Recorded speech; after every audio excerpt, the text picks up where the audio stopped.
দেখতে দেখতে তো রমজান মাস প্রায় শেষের দিকে। তো মা চিন্তা করলো যে এবারে সবাইকে একটু ইফতারি দেওয়া যাক, একদম দারোয়ানদের থেকে শুরু করে বাড়ির সবাইকে মানে একটা বড় করে কিছু আয়োজন করার জন্য। আসসালামু আলাইকুম, কেমন আছেন সবাই? আশা করি সবাই খুব ভালো আছেন। যেহেতু অনেক বেশি রান্না বান্নার চাপ থাকলে আসলে সবাই মিলে করলে কিন্তু খুব তাড়াতাড়িও হয়ে যায়, আবার সবার বুদ্ধিও কাজে লাগে, ব্যস্ততা সবাই থাকে, তার ফলে কিন্তু কাজটা খুব এগিয়ে যায়। তো এই জন্যই চলে আসা, আর ভাই তাড়াতাড়ি চলে আসতে বলছিল দেখে আমরা সবাই তাড়াতাড়ি চলে আসছি। আর এই তো রান্না বান্না মা বললো যে আমি যাতে বিরিয়ানিটা রান্না করি, আর এই জন্য সবাই সবকিছু গোছ গাছ করে দেওয়ার পর আমি পেঁয়াজ ভাজাটা বসাই দিছি। যেহেতু এটা হতে বেশ সময় লাগে, জাল দিলেও আবার পুড়ে যাবে, আবার আস্তে দিলেও দেরি হবে, তো এই জন্য এটা আগে তাড়াতাড়ি বসাই দেওয়াটা ভালো। তো এদিকে আমি আলুটাও একটু ভেজে নিলাম, আর এই যে মা কুটা বাছা করে দিচ্ছে। যেহেতু সবাইকে ইফতার দেওয়া হবে, সাথে বিরিয়ানিও দেওয়া হবে, এখানে 4 কেজি গরু মাংসের সাথে 3 কেজি চাল দিয়ে বড় একটা রান্না করব।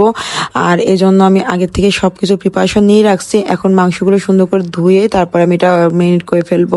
আসলে যখন রান্না বান্না প্ল্যানিং আগে থেকে করে রাখা হয়, তো সবকিছু প্রস্তুতি যদি খুব সুন্দরভাবে হয় তো রান্না কিন্তু খুব ভালো হয়, আবার তাড়াতাড়ি করে হয়ে যায়।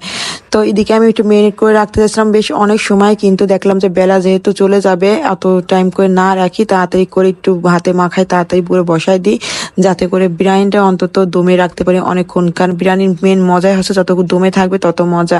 এখানে আমি সবকিছুই দিয়ে দিলাম, আর টক দইটা একটু পরেই দেবো, যেহেতু গরুর মাংস আগে একটু সিদ্ধ হয়ে নিক, তারপরে বাকি সবকিছু দিব, বাদাম পেস্ট বা টক দই যেটাই বলেন ওইগুলো আমি সব দিয়ে নেব। আর প্রচন্ড গরম পড়ছিল আজকে, আর তার উপরে রোজা রাখা, তো সব মিলে যখন সারাদিন আরামে থাকা হয় তো একদমই পানি পিপাসা লাগে না, কিন্তু যখন রান্নার চাপ থাকে তখন প্রচুর পানি পিপাসা লাগে।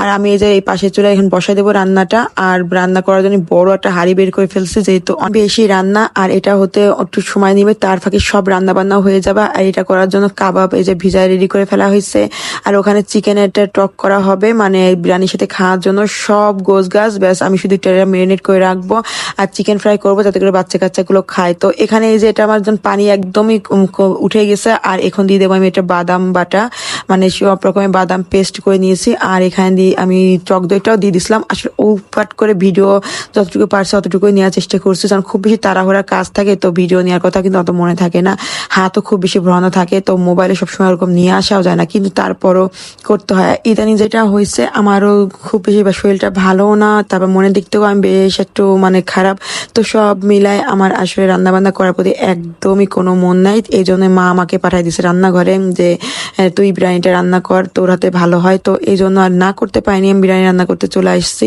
আর এই যে লাস্টে আমি এখন একটু দুধ দিয়ে দিলাম, তারপরে শাহিজিরা সবকিছু কেওড়ার পানি সব একসাথে দিয়ে দিলাম, দিয়ে এটা আমি দমে দিয়ে দেবো। আর এদিকে আমি সবজি কেটে ফেলছি, এগুলো দিয়ে হচ্ছে রান্না করব চিকেনটা। আর এদিকে পায়েসটাও কিন্তু হয়ে গেছে, মানে যাতে করে মানে ইফতার যেহেতু সুন্দরভাবে দেওয়ার প্রিপারেশন, তো সবকিছু সুন্দরভাবে করার জন্য চেষ্টা। আসলে মানুষের বাসায় যখন কিছু দেওয়ার একটা আগ্রহ হয়, তো অনেক কিছু কিন্তু করতে ইচ্ছা হয় যে অনেক কিছু দিব বা অনেক কিছু আয়োজন করব, তো যতটুকু পারা যায় আর কি ততটুকু আল্লাহর হুকুমে করা হয়। আর এটা আমি টমেটো পেস্ট করে নিচ্ছি, মানে টক দিয়ে সস দিয়ে এটা রান্না করার জন্য। এই রান্নাটা খুবই মজা হয়, একটু ঝাল ঝাল করে রান্না করলে, টক মিষ্টি করে রান্না করলে বিরিয়ানির সাথে খেতে ভীষণ ভালো লাগে। আর এদিকে মা বসে পড়ছে এইটা গোল করার জন্য। ছোটবেলায় এগুলো অনেক করতাম, মা আগে বানিয়ে দিত, আমরা করতাম, আর এখন আমরা চুলের কাছে একটু কাজ করি, মা এটা করতেছে। মাকে বসে বলছে যে তুমি এটা বসে বানাই দাও, আর এদিকে আমরা বাকি কাজগুলো করে নিই। তো এটা কিন্তু বেশ হয়ে গেছে, একদম খেতে মজা মজা।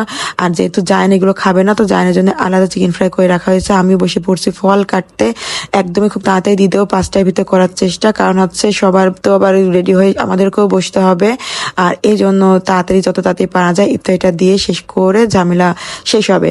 আর আমার বাসায় দাঁড়ানোর জন্য যেহেতু পাঠাবে, তো তার জন্য সময় মতো আসতে হবে। আমি যেহেতু ভাইয়ের ওখানে রয়েছি, তো ওখান থেকে আসতে যেতেও তো টাইম লাগবে, তো এই জন্য তাড়াতাড়ি করে সবকিছু আমরা রেডি করে এই যে প্যাকেট করা হচ্ছে, মানে আমাদের বাড়াতে বলেন সবাইকে দিয়া, তারপর দারোয়ানদেরকে দিয়া। তো এদিকে হচ্ছে যাতে করে সবাই টাইম বসতে পারে, আমরা সুন্দরভাবে গোছাই, তার জন্য তাড়াতাড়ি করে আমরা প্যাকেট করে ফেলতেছি। আর মা এদিকে প্যাকেট করে ফেলতেছে সবকিছু দিয়ে, আমি আর মা মিলে সবকিছু করতেছি যাতে করে খুব তাড়াতাড়ি হয়ে যায়। আর এদিকে পায়েসটা আমি সুন্দর করে প্যাকেট করে নিলাম, মানে সব আমরা অন টাইম প্লেট কিনে নিয়ে আসছিলাম, যাতে করে ওই ঝামেলা না হয় যে প্লেট প্লেট ধোও ধাও আবার নিয়ে আসো, এগুলো যাতে প্যারা না থাকে। তো এই জন্য ওয়ান টাইমে সবকিছু কিনে এই যে ব্যাগ ভরে দিয়ে দেওয়া হচ্ছে।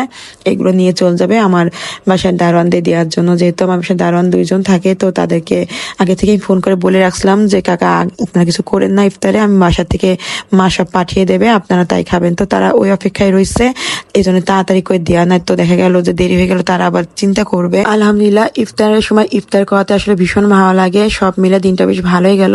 সবাই ভালো থাকবে, সুস্থ থাকবেন, আল্লাহ হাফেজ।